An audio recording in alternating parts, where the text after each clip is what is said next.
Protest of a newly approved natural gas pipeline in Pike County. This is the Pocono Report.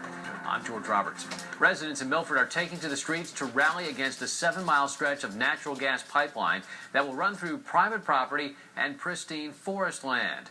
Well, the protest started this weekend and has now made it to the pipeline company's front doorstep. News 13's John Bartell caught up with demonstrators this morning and joins us now live with more on their demands. John? George, when the Federal Energy Regulatory Commission approved the pipeline 2 weeks ago, it sparked an outcry from residents in its path. And now they only have a short window of time to reverse the approval before construction starts. What started out as a small weekend march on Cummins Hill Road now turned into a full-fledged protest in front of Tennessee Gas Pipeline Company's parking lot. I think Tennessee Gas Pipeline are a bunch of crooks.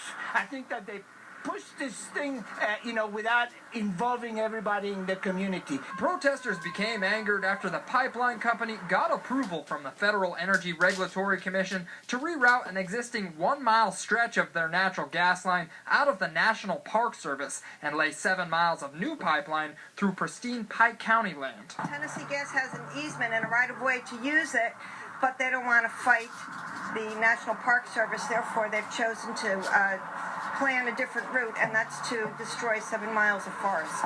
Now, this is what residents on Cummins Hill Road are protesting against. This yellow tape represents an entire strip of land that will be ripped out and replaced with natural gas lines. The residents say it's not only going to affect them, but also the entire community of Pike County as well. It's going to be 750 yards away from the high school. Can you imagine if a crazy person decides to commit some sort of act of terrorism? Where is the evacuation plan here? How are we going to move all these people? According to plans, the pipeline would run through the backyards of 14 property owners over a steep eagle nesting cliff near Interstate 84 and then connect into an existing line right next to Delaware Valley School District.